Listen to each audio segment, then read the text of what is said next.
एक समय की बात है, नैमिषारण्य तीर्थ में शौनकादि 88,000 ऋषियों ने श्री सूत जी से पूछा कि हे प्रभु, इस कलयुग में वेद विद्या रहित मनुष्यों को प्रभु भक्ति किस प्रकार मिल सकती है तथा उनका उद्धार कैसे होगा।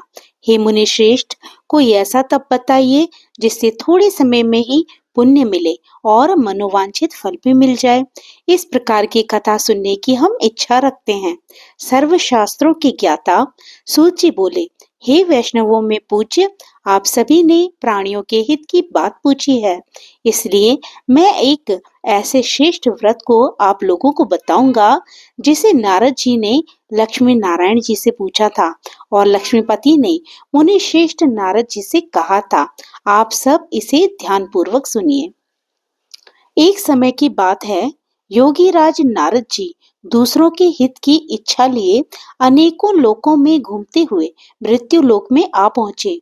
यहाँ उन्होंने अनेक योनियों में जन्मे प्राय सभी मनुष्यों को अपने कर्मों द्वारा अनेकों दुखों से पीड़ित देखा। उनका दुख देख नारद जी सोचने लगे कि कैसा यत्न किया जाए जिसके करने से निश्चित रूप से मानव के दुखों का अंत हो जाए। इसी विचार पर मनन करते हुए वे विष्णु लोक में गए। वहां वे देवों के ईश भगवान नारायण की स्तुति करने लगे, जिनके हाथों में शंख चक्र गदा और पद्म थे, गले में वरमाला पहने हुए थे। स्तुति करते हुए नारद जी बोले, हे भगवान, आप अत्यंत शक्ति से संपन्न हैं। मन तथा वाणी भी आपको नहीं पा सकती। आपका आदि मध्य तथा अंत नहीं है। निर्गुण स्वरूप सृष्टि के कारण भक्तों के दुख को दूर करने वाले आपको मेरा नमस्कार है। नारद जी की स्तुति सुन भगवान विष्णु बोले, हे मुनि श्रेष्ठ, आपके मन में क्या बात है? आप किस काम के लिए पधारे हैं? उसे निसंकोच कहो। इस पर नारद मुनि बोले कि मृत्यु लोक में अनेक योनि में जन्मे मनुष्य अपने कर्मों के द्वारा अनेक दुखों से दुखी हो रहे हैं। हे नाथ, आप मुझ पर दया रखते हैं तो बताइए कि वो मनुष्य थोड़े प्रयास से ही अपने दुखों से कैसे छुटकारा पा सकते हैं। श्री हरि कहने लगे, हे नारद, मनुष्यों की भलाई के लिए तुमने बहुत अच्छी बात पूछी है। जिसके करने से मनुष्य मोह से छूट जाता है, वह बात मैं कहता हूँ, उसे सुनो। स्वर्ग लोक व मृत्यु लोक दोनों में ही एक दुर्लभ उत्तम व्रत है जो पुण्य देने वाला है। आज प्रेम वश होकर मैं उसे तुमसे कहता हूँ। श्री सत्यनारायण भगवान का ये व्रत अच्छी तरह विधान पूर्वक करके मनुष्य तुरंत ही यहाँ सुख भोग कर मरने पर मोक्ष पाता है। श्री हरि के वचन सुनकर नारद जी बोले कि उस व्रत का क्या फल है, उसका क्या विधान है, ये व्रत किसने किया था, इस व्रत को किस दिन करना चाहिए, सभी कुछ आप मुझे विस्तार से बताइए। नारद जी की बात सुनकर श्री हरि बोले, दुख व शोक को दूर करने वाला ये व्रत सभी स्थानों पर विजय दिलाने वाला है।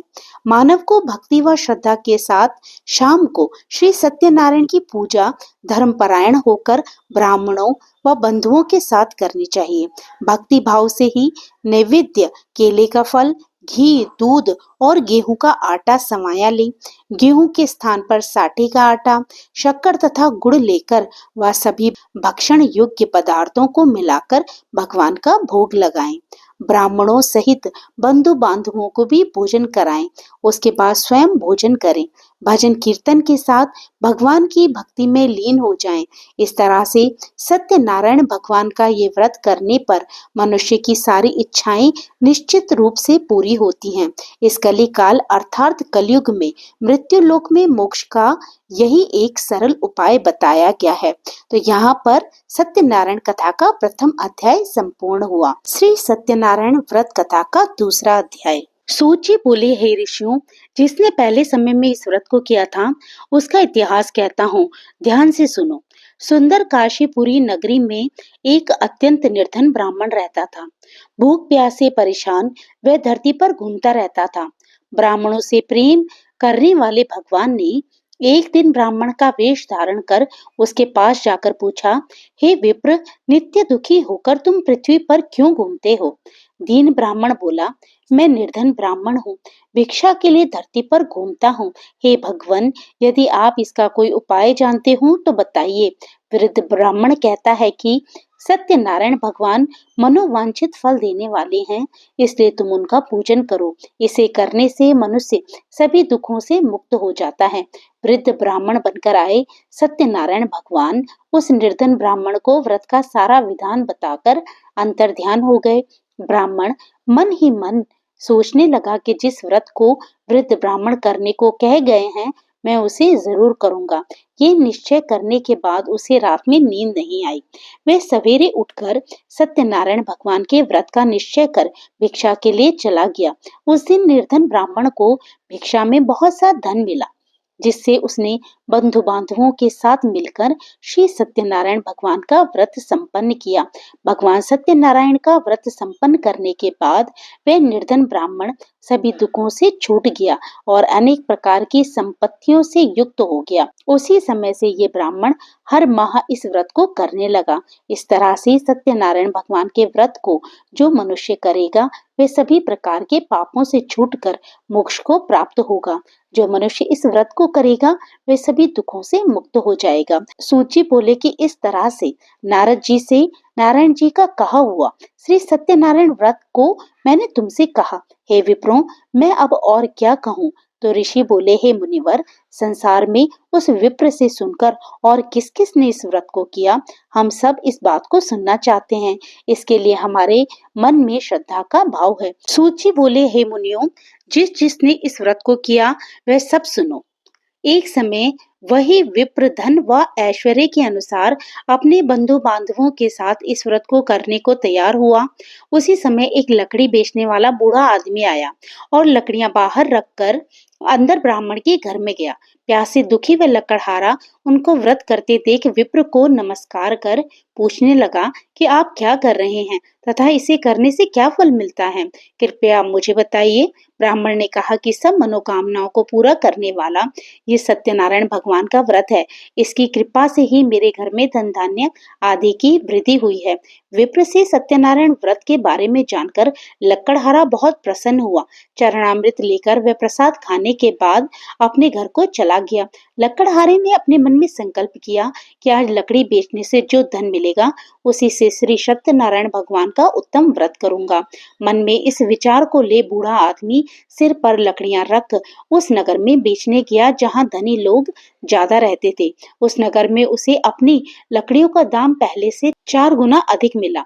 बूढ़ा प्रसन्नता के साथ दाम लेकर केले, शक्कर, घी, दूध, दही और गेहूं का आटा ले और सत्यनारायण भगवान के व्रत की अन्य सामग्रियां लेकर अपने घर गया। वहां उसने अपने बंधु बांधवों को बुलाकर विधि विधान से सत्यनारायण भगवान का पूजन और व्रत किया। इस व्रत के प्रभाव से वे बूढ़ा लकड़हारा धन, पुत्र आदि से युक्त होकर संसार के समस्त सुख भोग अंतकाल में बैकुंठ धाम में चला गया। तो इस प्रकार से सत्यनारायण व्रत कथा का दूसरा अध्याय संपूर्ण हुआ। तो प्रेम से बोलिए, श्रीमन नारायण नारायण नारायण, भजमन नारायण नारायण नारायण। श्री सत्यनारायण कथा का तीसरा अध्याय। सूत जी बोले, हे श्रेष्ठ मुनियों, अब आगे की कथा कहता हूँ। पहले समय में उल्का मुख नाम का एक बुद्धिमान राजा था। वह सत्यवक्ता और जितेंद्रिय था। प्रतिदिन देव स्थानों पर जाता और निर्धनों को धन देकर उनके कष्ट दूर करता था। उसकी पत्नी कमल के समान मुख वाली तथा सती साध्वी थी। भद्रशिला नदी के तट पर उन दोनों ने श्री सत्यनारायण भगवान का व्रत किया। उसी समय साधु नाम का एक वैश्य आया। उसके पास व्यापार करने के लिए बहुत सा धन था। राजा को व्रत करते देखकर वह विनय के साथ पूछने लगा, हे राजन, भक्ति भाव से पूर्ण होकर आप ये क्या कर रहे हैं? मैं सुनने की इच्छा रखता हूँ, तो आप मुझे बताइए। राजा बोला, हे साधु, अपने बंधु बांधवों के साथ पुत्र आदि की प्राप्ति के लिए मैं एक महाशक्तिमान श्री सत्यनारायण भगवान का व्रत व पूजन कर रहा हूँ। राजा के वचन सुन साधु आदर से बोला, हे राजन, मुझे इस व्रत का सारा विधान कहिए। आपके कथनानुसार मैं भी इस व्रत को करूंगा। मेरी भी संतान नहीं है और इस व्रत को करने से निश्चित रूप से मुझे संतान की प्राप्ति होगी। राजा से व्रत का सारा विधान सुन व्यापार से निर्वित हो वह अपने घर गया। साधु वैश्य ने अपनी पत्नी को संतान देने वाले इस व्रत का वर्णन कह सुनाया और कहा कि जब मेरी संतान होगी तब मैं इस व्रत को करूंगा। साधु ने इस तरह के वचन अपनी पत्नी लीलावती से कहे।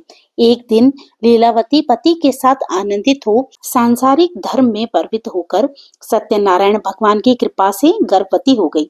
10वें महीने में उसके गर्भ से एक सुंदर कन्या ने जन्म लिया। दिनों दिन वह कन्या ऐसे बढ़ने लगी जैसे कि शुक्ल पक्ष का चंद्रमा बढ़ता है। माता पिता ने अपनी कन्या का नाम कलावती रखा। एक दिन लीलावती ने मीठे शब्दों में अपने पति को याद दिलाया कि आपने श्री सत्यनारायण भगवान के जिस व्रत को करने का संकल्प किया था उसे करने का समय आ गया है।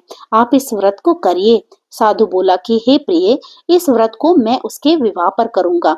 इस प्रकार अपनी पत्नी को आश्वासन देकर वह नगर को चला गया। कलावती पिता के घर में रहकर दिनों दिन बड़ी होने लगी। साधु ने एक बार नगर में अपनी कन्या को सखियों के साथ देखा तो तुरंत ही दूत को बुलाया और कहा कि मेरी कन्या के योग्य वर देखकर आओ। साधु की बात सुनकर दूत कंचन नगर में पहुंचा और वहां देखभाल कर लड़की के सुयोग्य वणिक पुत्र को ले आया। सुयोग्य लड़के को देख साधु ने बंधु बांधवों को बुलाकर अपनी पुत्री का विवाह कर दिया। लेकिन दुर्भाग्य की बात ये कि साधु ने अभी भी श्री सत्यनारायण भगवान का व्रत नहीं किया। इस पर श्री सत्यनारायण भगवान क्रोधित हो गए और श्राप दिया कि साधु को अत्यधिक दुख मिले। अपने कार्य में कुशल साधु बनिया जमाई को लेकर समुद्र के पास स्थित होकर रत्नसारपुर नगर में गया। वहां जाकर दामाद ससुर दोनों मिलकर चंद्रकेतु राजा के नगर में व्यापार करने लगे। एक दिन भगवान सत्यनारायण की माया से एक चोर राजा का धन चुराकर भाग रहा था। उसने राजा के सिपाहियों को अपना पीछा करते देख चुराया हुआ धन वहां रख दिया जहां साधु अपनी जमाई के साथ ठहरा हुआ था। राजा के सिपाहियों ने साधु वैश्य के पास राजा का धन पड़ा देखा तो वह ससुर जमाई दोनों को बांधकर प्रसन्नता से राजा के पास ले गए और कहा कि उन दोनों चोरों को हम पकड़ लाए हैं, आप आगे की कार्यवाही की आज्ञा दें। राजा की आज्ञा से उन दोनों को कठिन कारावास में डाल दिया गया और उनका सारा धन भी उनसे छीन लिया गया। श्री सत्यनारायण भगवान के शाप से साधु की पत्नी भी बहुत दुखी हुई। घर में जो धन रखा था उसे चोर चुरा ले गए। शारीरिक तथा मानसिक पीड़ा व भूख प्यास से अति दुखी हो अन्न की चिंता में कलावती एक ब्राह्मण के घर गई। वहां उसने श्री सत्यनारायण भगवान का व्रत होते देखा। फिर कथा भी सुनी। वे प्रसाद ग्रहण कर रात को घर वापस आई।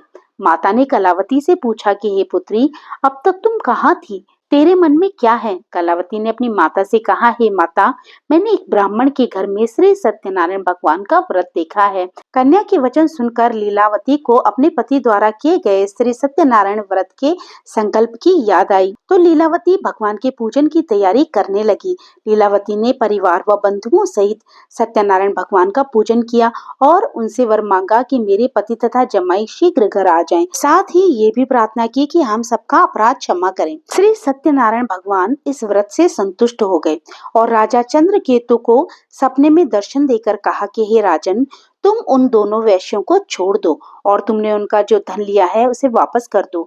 अगर तुमने ऐसा नहीं किया तो मैं तुम्हारा धन, राज्य व संतान सभी कुछ नष्ट कर दूंगा। राजा को ये सब कहकर भगवान अंतर ध्यान हो गए। प्रातः काल सभा में राजा ने अपना सपना सुनाया। फिर बोले कि वणिक पुत्रों को कैद से मुक्त कर सभा में लाओ। दोनों ने आते ही राजा को प्रणाम किया। राजा मीठी वाणी में बोला, हे महानुभावों, भाग्यवश ऐसा कठिन दुख तुम्हें प्राप्त हुआ है, लेकिन अब तुम्हें कोई भय नहीं है।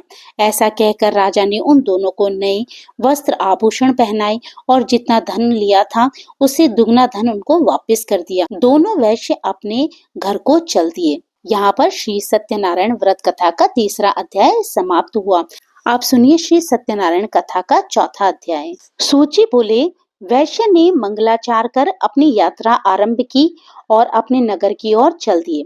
उनके थोड़ी दूर जाने पर एक दंडी वेशधारी श्री सत्यनारायण ने उनसे पूछा, हे साधु, तेरी नाव में क्या है?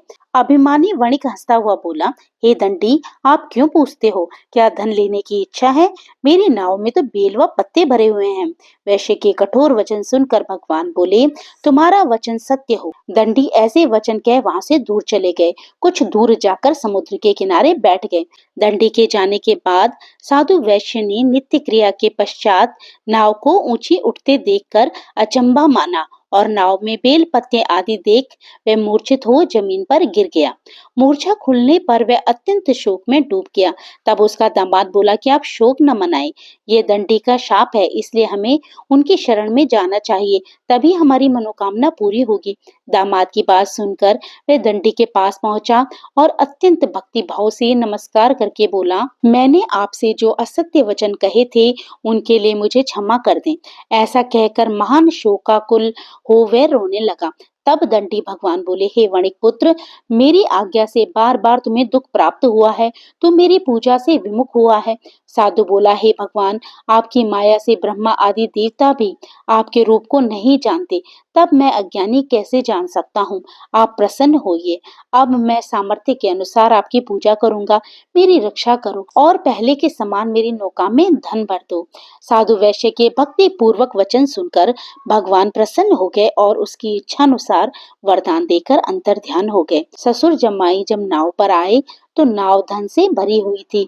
फिर वही अपने अन्य साथियों के साथ सत्यनारायण भगवान का पूजन कर अपने नगर को चल दिए।